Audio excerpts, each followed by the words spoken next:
Welcome to the top global ranked and award-nominated grad school femtoring podcast, the place for first-gen BIPOCs to listen in on conversations about grad school and growth. In this podcast, you'll learn about all things higher education, personal development, and sustainable productivity. This is Doctora Yvette Martinez-Vu, and I will be serving as your femtor, providing you with tips and tricks and everything else you need to know to successfully navigate grad school and beyond. For over 14 years, I've been empowering first-gen students of color along their personal and professional journeys, and I'm really excited to support you too.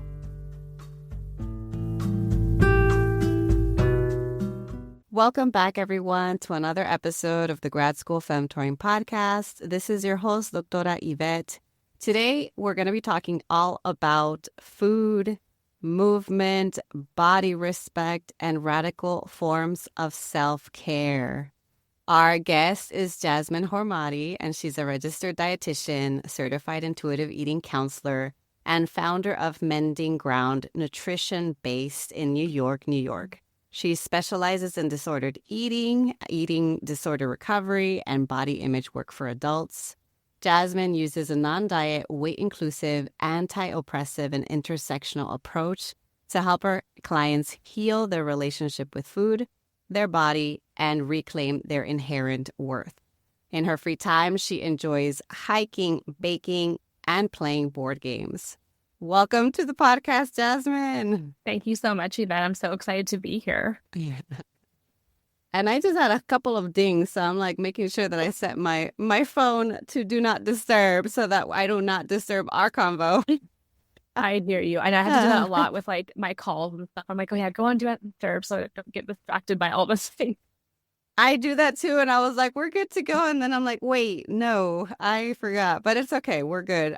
This is how it goes sometimes with recording on the spot.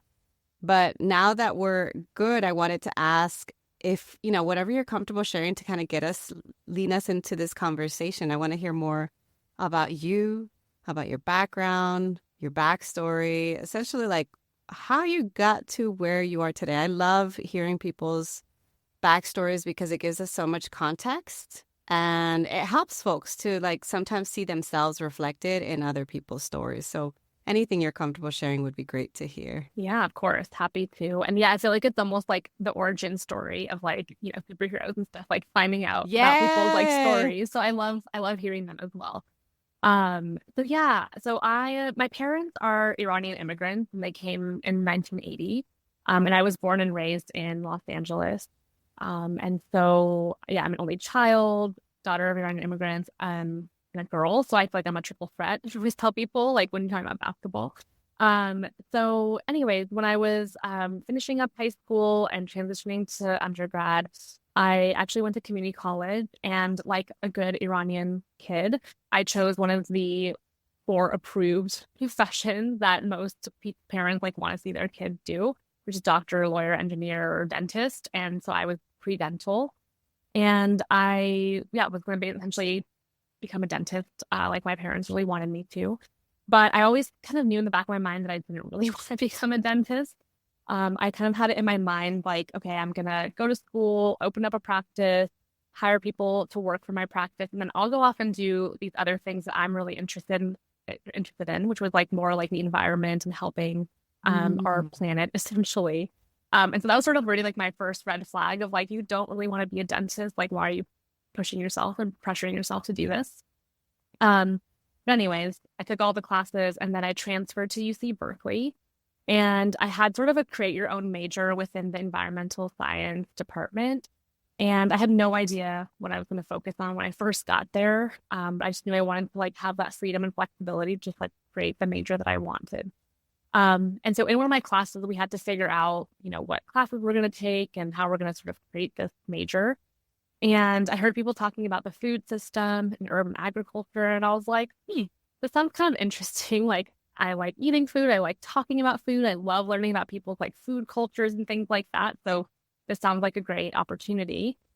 And so, yeah, I started taking classes like in public health and nutrition and sort of learning about like all the issues about our food system and how it was sort of contributing to maybe health disparities that we were seeing in this country and things like that. Um, at this time, I was also starting to develop some of my own disordered eating. And so I was doing some like clean eating of like trying to eat more whole grains and more fruits and vegetables and organic this. And then I would have like my cheat days on the weekend because like I couldn't sustain that every single day. Um, and being in Berkeley and I feel like the Bay Area in general, it's like perfect for someone who's a foodie because there's a lot of talk around like food and like local food, farmers markets, and that kind of stuff. So anyway, there's like this whole storm of stuff going around me, like education wise, being in this town that was sort of like shifting how I was viewing food. This was also around the time when like soda taxes first started coming out. So Berkeley had like a soda tax. There's a lot of discussion about like again, like public health, public policy, and how that can affect people's like health. Um, so anyways, as I was going through school, I started to realize, okay, I don't want to become a dentist. And I didn't know what I was going to do next exactly, which really stressed out my parents and made them feel really disappointed. But I eventually learned about like this role of like a dietitian and like what they do. And I was like, oh, this sounds kind of nice because I still get to help people. It's within healthcare and it has the food component. And so I went to Teachers College, Columbia University, and got my master's in nutrition and public health. And this is when I started to also learn a little bit more about things like intuitive eating and health at every size, weight inclusive care, which helped me shift back to sort of like a more normal eating pattern as opposed to like that more disordered pattern that I had before. And yeah, it was a really great time. I learned a lot, met a lot of wonderful people in this program. And then to become a dietitian, you then have to do supervised practice. So we have this internship that we have to do. And I moved back to Southern California. I was in San Diego for that. And it was a very clinical heavy internship. I figured I'd get that kind of experience because I had some experience already in like community nutrition. But I kind of already knew I wanted to do private practice. So I figured let me round myself out and learn some more about what it would look like to work in a hospital. And so I did that. And then COVID happened like right towards the end of my internship. And we were all sort of like hunkered down and everything was remote. My roommates who were also interns, we just essentially studied for our certification exam together and did that and passed. And then we started looking for jobs. And this was sort of the first opportunity I had to potentially start working on my private practice. But I was really nervous and stressed because financially it was a lot to just do grad school plus the internship. I didn't get paid in the internship. You're working like full-time hours, which kind of sucks. And so, yeah, I was like not ready to like go out on my own and take that risk. I wanted to work in someone else's private practice, but they all wanted someone who had experience. So I was like, okay, that's not going to happen. And I worked in food service at a hospital for a year, which was wonderful. I had great time working with my team, and the food service staff were amazing and such hardworking people. And so I did that, and it was a really rewarding experience, but like it wasn't what I was passionate about. I had no desire to sort of like move up in the company. And so after about a year, I moved back to New York with my partner and started my private practice, which is what I do now. I started off first like part-time in mine, part-time in another practice, which was great. But I eventually started to transition more to full-time. And yeah, my team and I now, like you said, support people with their food, body image, movement. And we do it all via telehealth, which is great and more accessible. And we also accept insurance because accessibility is something that's a really deep value of mine. And if I can get people to get the care that they need without having to pay a ton, great. So that's sort of like the long story. Oh, I am so glad you shared all of those details. In fact, I was like picturing your journey on a map. Yeah.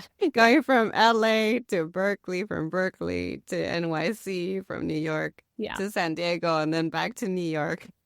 Yeah, I know. It's a lot of back and forth, and it's like all, cross country. So it's like move. Mm-hmm.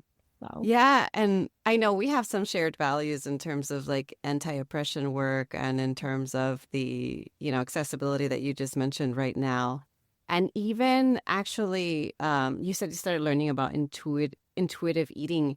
And one of the things that came to mind for me is like when you mentioned, which I'm grateful that you're open to sharing about you starting to develop some disordered eating habits.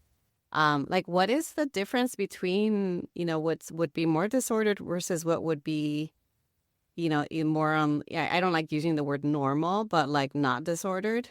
How do you know that? Because I mean, I like to follow what I think most similarly it sounds like intuitive eating, just like what my body needs and not restricting myself, but or at least to the best that I can, because I do have food allergies. Yes, yes. But yeah, I'm curious about that. Yeah. Yeah, no, that's a great question, like point to bring up. And yeah, I agree with you that like, okay, if someone has food allergies, I don't want them to be eating things that they're allergic to. But yes, with intuitive eating, essentially it is a non-diet framework, right? It approaching food, movement, and health in a way that feels like aligned with your values and that works for you. You're Hmm. connecting more towards like internal cues, internal decision making versus following someone else's rules, right? If we think about like a diet, there's rules to follow, there's like, guidelines. You can pick it up really quick and are able to do it for a certain amount of time until you're like not. It's really hard to maintain. Intuitive eating is like the opposite, right? There's guiding principles, but for the most part, like each person is going to have a different experience with it because we're all so different, right? We all have our own Yeah. lived experience, very unique lived experience. And so, yeah, there's sort of different ways to sort of adapt intuitive eating for each person. Like, for example, I've worked with folks who have ADHD, and like just honoring their hunger when the cues come up doesn't always work for them, especially with like medications and stuff. Yeah. So we had to pivot that a little bit to say, let's look at your schedule. Let's like figure out a more consistent way for you to eat throughout the day, and sort of work around medication times and things like that in order to make sure you're taking care of your Hmm. body and nourishing your body. So, yeah, essentially, if it's like an external rule, someone telling you what to do, I say that's like a diet versus like when you're making decisions from like, yeah, yourself, from your sort of like inner knowing. I would say it's more like the intuitive eating type. Uh, That makes a lot of sense. mhm. Yeah.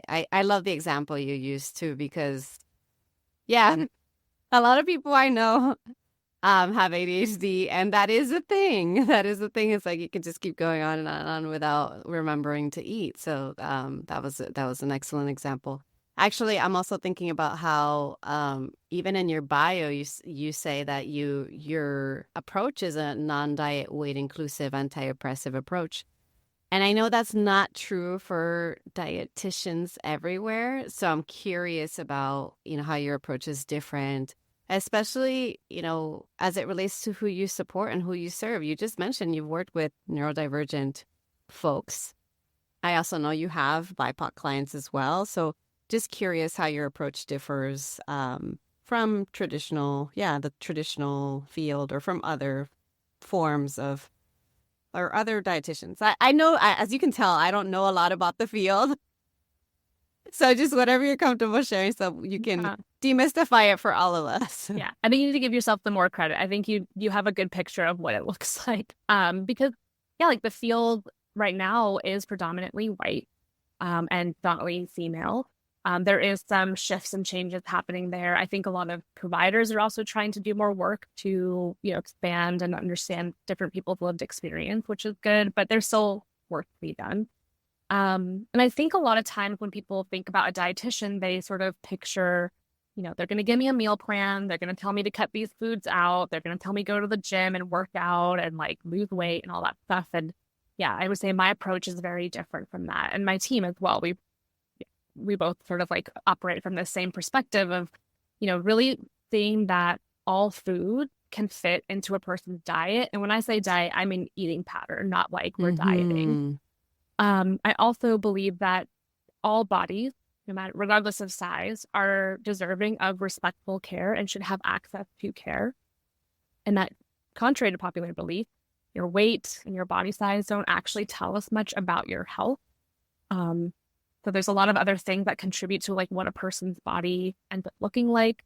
But it doesn't actually tell us like, oh, now you're unhealthy, right? It's not an automatic like it doesn't equate to each other. So there's that. And yeah, because I have people with different lived experience that I'm working with, I like to understand their lives and how our work sort of fits into the context of their life and vice versa.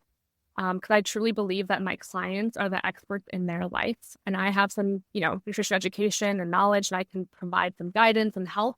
But ultimately, we're working together to figure out the solutions that are going to work for them and what's going on in their life. So I think it's a more nuanced approach, and it allows the person to have autonomy to make decisions that could work for them ultimately. I love that. I love that. I feel like I could have just been like, yeah, raising my hands or clicking my fingers. Just I resonate with a lot of what you shared. I'm curious for you, with working with first-gen BIPOC clients in particular, that population in general, have you noticed any common challenges when it comes to both nutrition and also body image? Yeah, definitely. I think that first off, to maybe take a broader view, we have to understand that the culture that we're living in, and the two that I see a lot that come up that can affect my clients is diet culture, which is like focusing on food and bodies, and then hustle culture as well. So with diet culture, we're equating, oftentimes diet culture like equates thinness with health and happiness and attractiveness, right? And it's really an industry and a system that's rooted in oppression. It tells people that they can't really be accepted as they are. They need to like fix themselves, right? And most of the time, the bodies that we see that are elevated are white, thin bodies. And so BIPOC folks and even folks in other marginalized identities, like fat bodies, for example, are being othered, right? They're again being told that they're the problem, they need to be fixed, right? And the diet industry is kind of taking advantage of that, saying that they can't trust themselves around food or trust their body to communicate like when they need to eat or not. And it's often leads to people going on diets, sort of like quote unquote control their eating and get Mhm. their bodies into a place where it will be acceptable by society, right? So I feel like that's like a major issue that I'm seeing across the board. And the problem with that is that diet culture has a lot of negative effects. Like it affects our self-confidence and our self-esteem. We get more preoccupied with like food and our bodies. There's a lot more stress. There's more cravings and binging and things like that. So it's not working for anybody. But even more so, I think, for folks with like marginalized identities. And then we like put on hustle culture on top of that. And for a lot of my BIPOC and first gen clients, I feel like they often get caught up in it sometimes because they feel like they have to prove themselves, right? They have to work harder. There might be some societal pressure there contributing to that. There might be familial pressure, right? Like maybe their parents or family had to like sacrifice a lot to get them to where they are, and they feel like, oh, I gotta be like top of my class, or I gotta like get a really good job and take care of my family and things like that. And what that sometimes what I'm seeing with my clients is it leads to like them not having boundaries with work. A lot of perfectionism showing up, and they're so like focused Mhm. on the work they have to do. They have to finish the task at hand to meet that deadline, and the eating and the food stuff can come later, or the self-care can come later. I can go exercise later, right? Um, and that eventually what I'm saying too is like it can lead to burnout, and that's a really hard place to be in. And it's a hard place to come out of. So if we can work on preventing that, that would be great. But there's again like all these like systemic other things going on that I think keep showing up, and it's really hard to.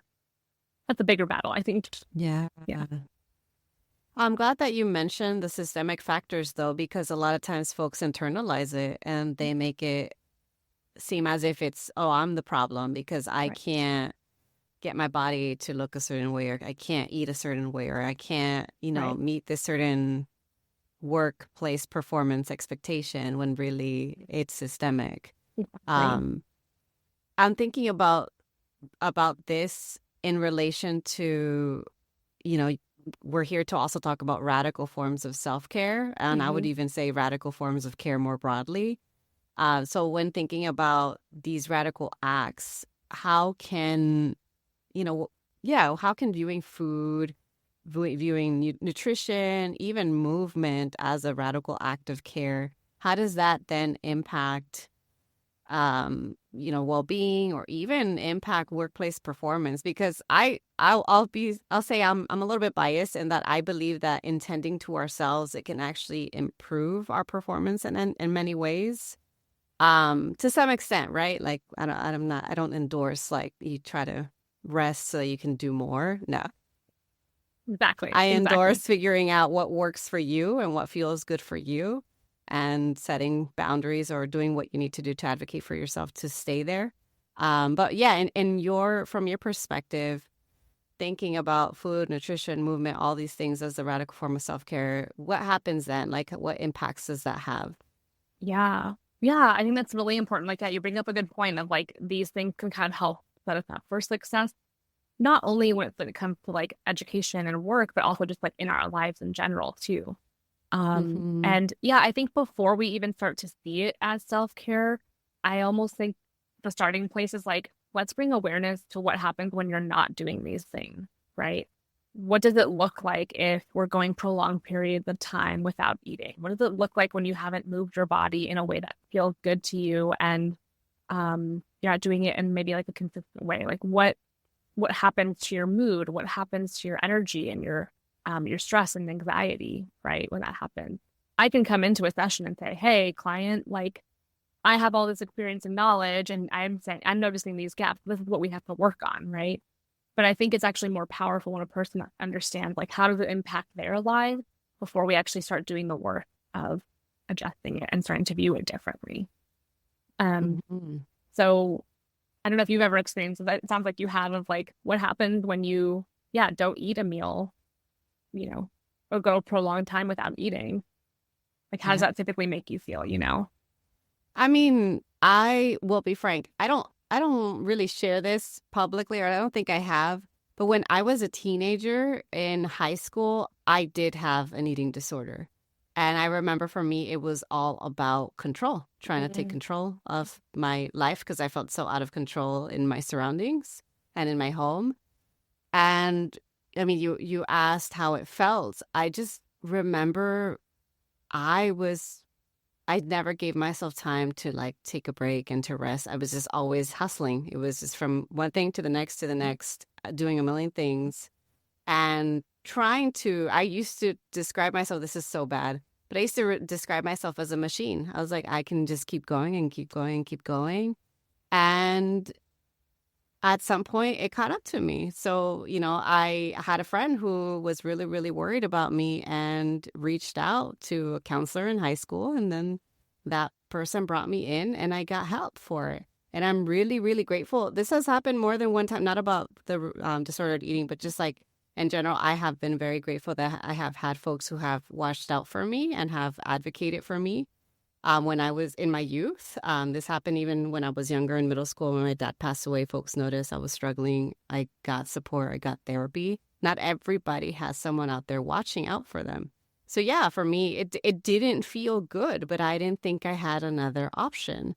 And that's why I'm really, passionate about this kind of work of shedding light on this, because I know that some folks might still be there, yeah. and I was able to overcome it. But for some folks, it might take longer. Maybe they don't have access to that support, those privileges that I had of loved ones keeping an eye out, community keeping an eye out. So yeah, I know that's a very like overextended answer to what was probably a quick question for you No, no, about I how think did it feel.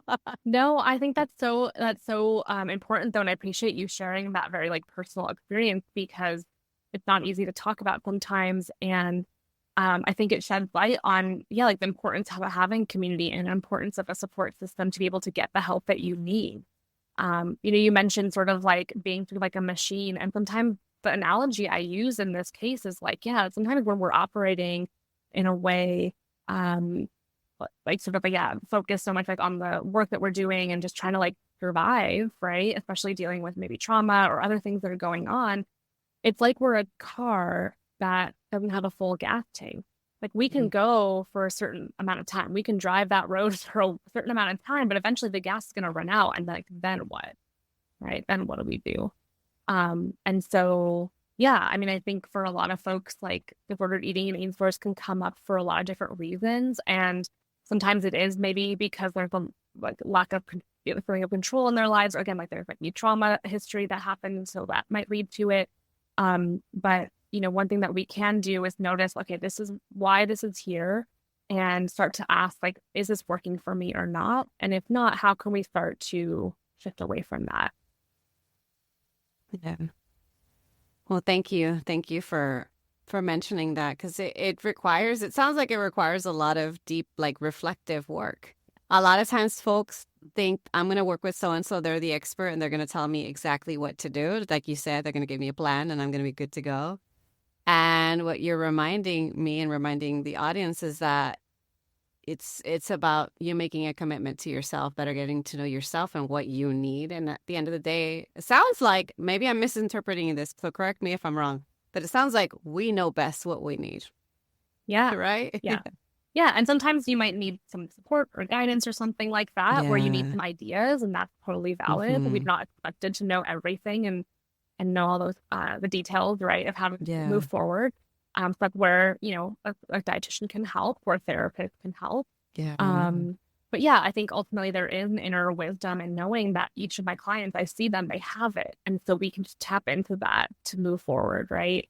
And yeah, I feel like the work that I do, it is very therapeutic. Like, it sort of feels like nutrition therapy.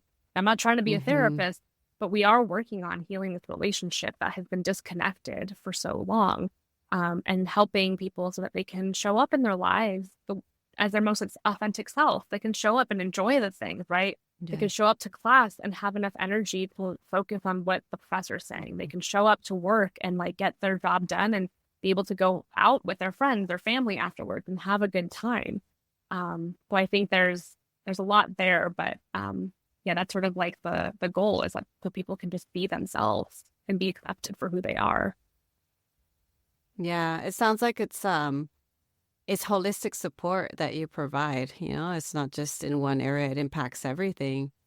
And I'm thinking about, for folks that are in need of this kind of support, in need of this kind of guidance, maybe they have been wanting to work with a dietitian, and then the folks they've been referred to have just not been it. I can say, just speaking from experience, having seen multiple medical doctors, I have always felt more comfortable with folks who have some sort of like shared experience, shared identities, or at least some awareness. So that brings me to really thinking about that cultural background, cultural awareness piece that is very much missing in a lot of other folks who provide this kind of support.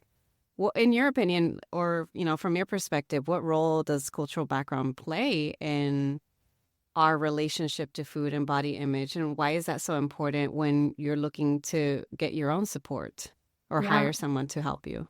Yeah, no, I agree with you. I think it is helpful when the person across from you can just get it and you don't have to do that sort of like explanation or deep dive into it as much.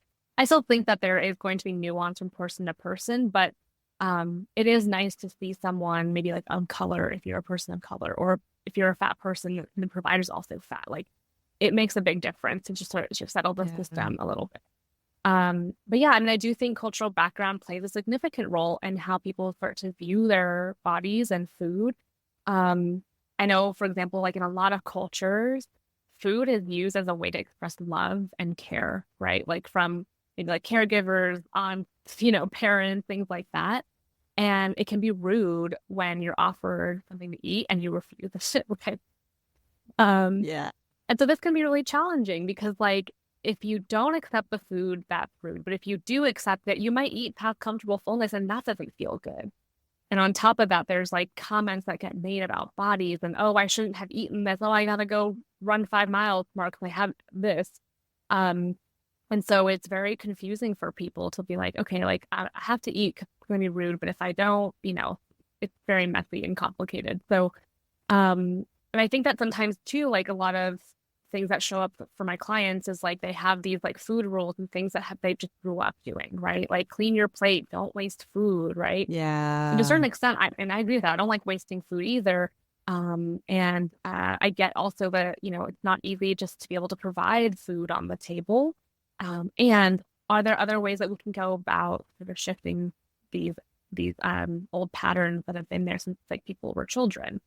And so I think that a lot of times I'm working with my clients on their values to understand, okay, what are your values? And, what parts of your culture do you want to continue and carry on in your day to day versus things that we may be going to let go of or shift a little bit, right? Because there are some beautiful aspects of our cultural traditions around food and bodies and things like that, like family mealtime or like celebrations or like traditions that we have with food.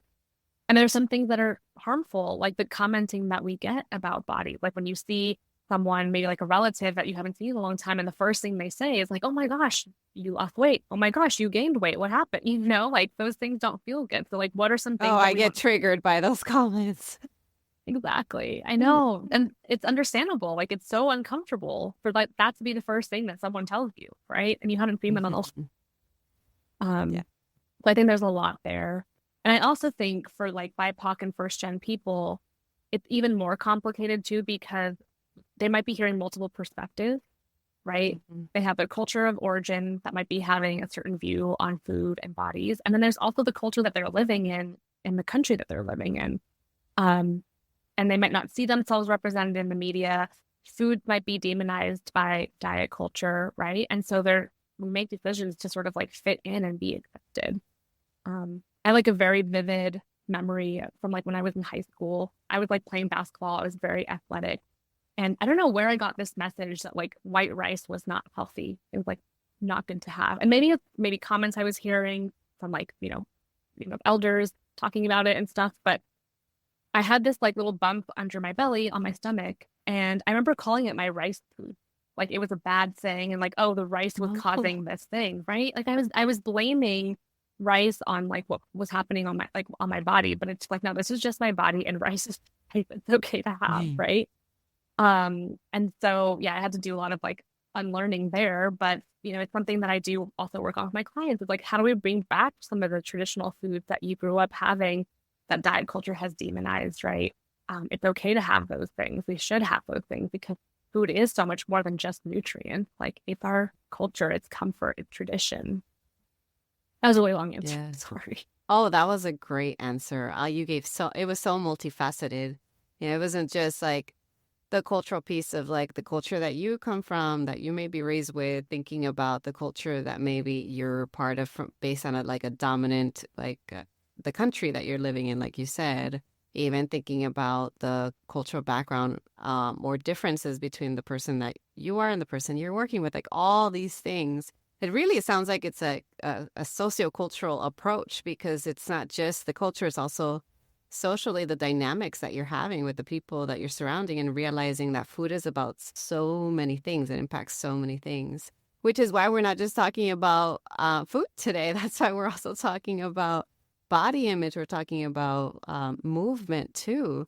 And really thinking about all these things combined, I'm wondering, what does the healing process look like, or how can it look like? How can folks improve their relationship with food or with their bodies or with movement?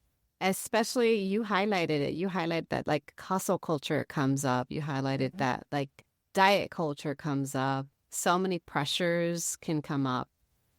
And I know it's also not a prescriptive approach. I know it's not a one-size-fits-all approach, but really just kind of to bring it all together. I know you've already kind of started hinting at it, but what are some things that folks who know they're kind of struggling and want to at least take a baby step in a better direction, what are some things they can do, or they can consider, or they can learn more about? Yeah. That's a great question.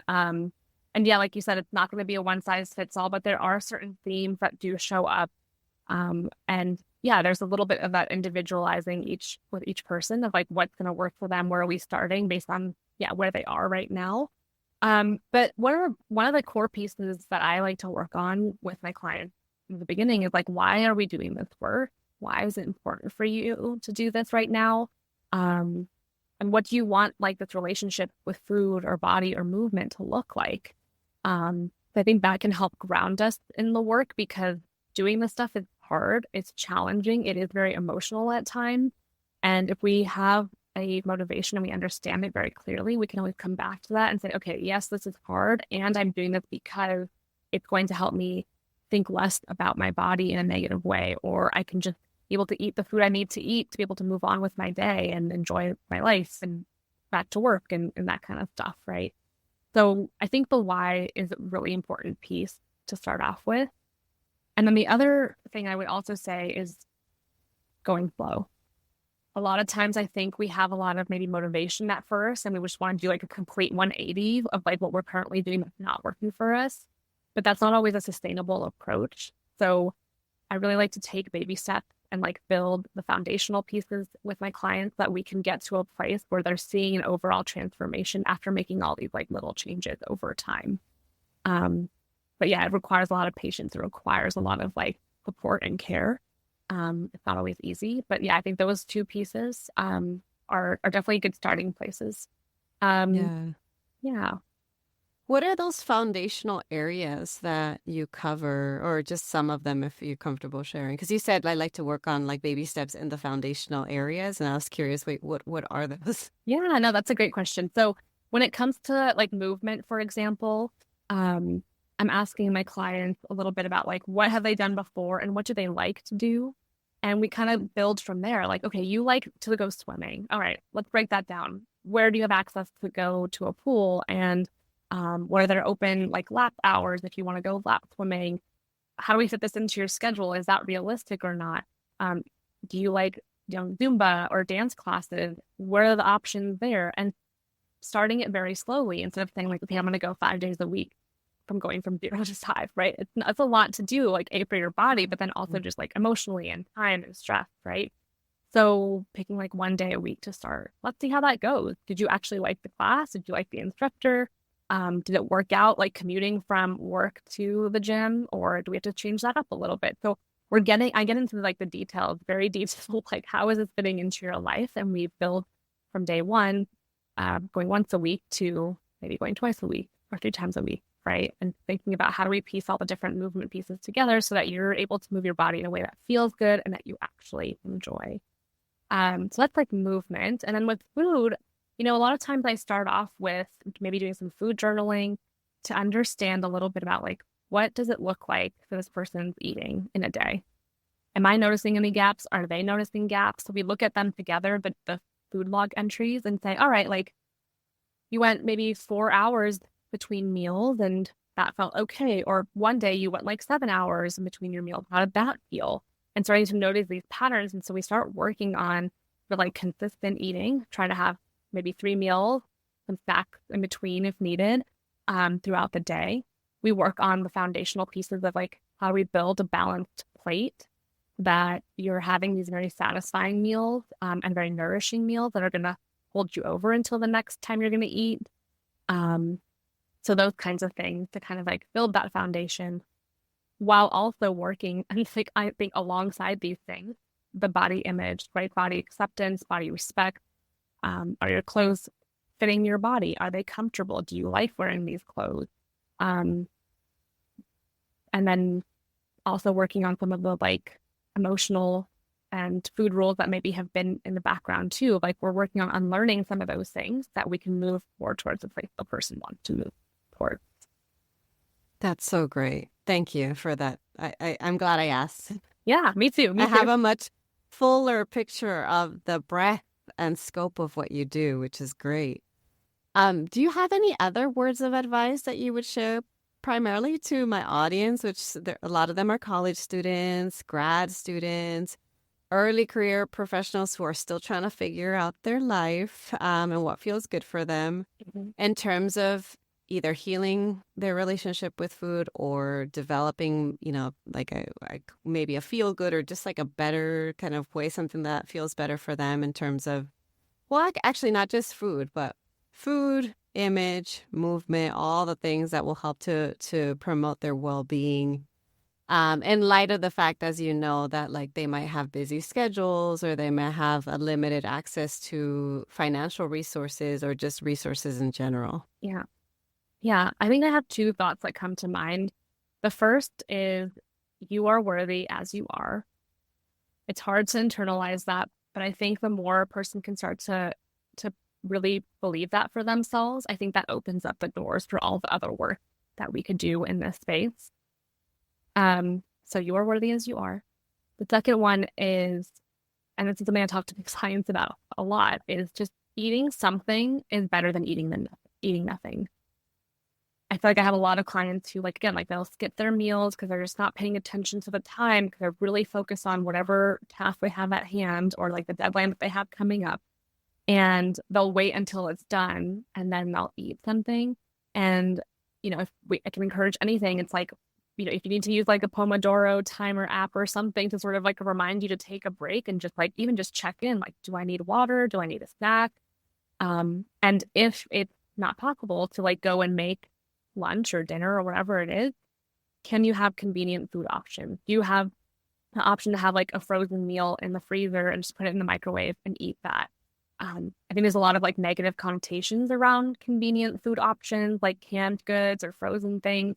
But I often find that those actually help my clients make sure they're able to feed themselves regularly. So let's bring those in. Let's have like a options around snacks and food. So that way, if you're in a bind, you can have something instead of not eating anything at all. I'm a huge fan of convenience frozen foods. Me too. I just had frozen kimbap for dinner yesterday. Yeah. I'm like, whatever makes your life easier and helps you to stay feeling good. So I'm glad that you even brought that up, because that's another thing too that comes up of the shaming of certain demonizing and shaming of certain foods or certain ways of eating. Exactly. Anything else? Any other closing words before we wrap up? Oh gosh. I mean, I feel like there's so many things. Even just like talking about convenient foods, I'm like, oh my God, that's a whole like topic in and of itself. It is. So it makes such a big difference. Like it makes it easier. And I think that's another thing. Like I think that we put a lot of pressure on ourselves thinking like, oh, I have to make it from scratch and I have to like get the fresh stuff and like all that stuff. And it makes it really hard for a student or for a person who's just starting out in their career. If you're living on your own and sort of responsible for like the shopping and the cooking and everything, like it's a lot for one person to do. And so I just want to say, like, I'm a big fan of convenient options to make our lives easier. And yeah, whether you are living on your own or you have a family or partner, like we don't have to spend hours in the kitchen if that's not something that we want to do, right? Like nourish our bodies, let's take care of our bodies. Again, move in ways that feel good and yeah, enjoy life. That's great. Thank you so much. So for folks who want to learn more about you, about your work, connect with you, support you in your work, how can folks reach and connect with you? Yeah. The best way to stay up to date is through our newsletter.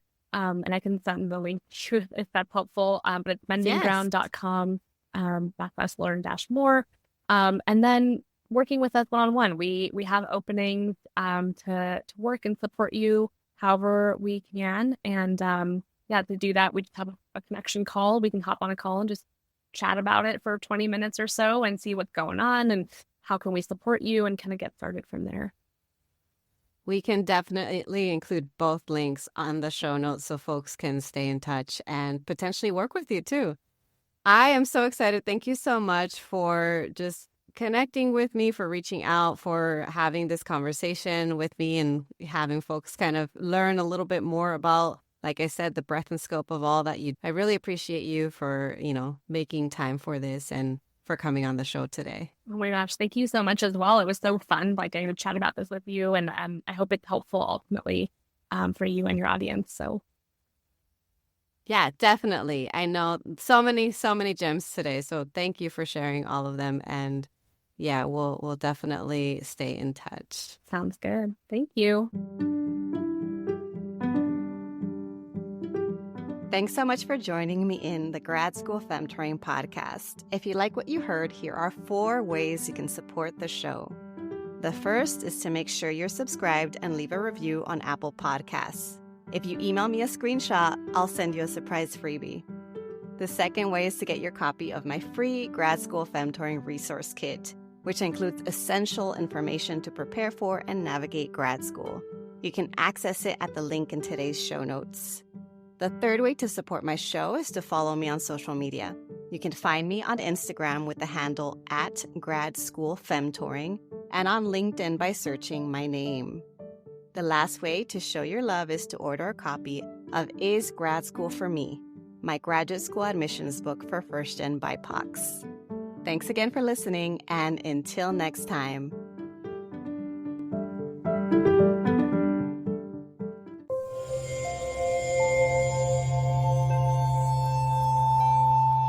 Part of the Boundless Audio Podcast Network.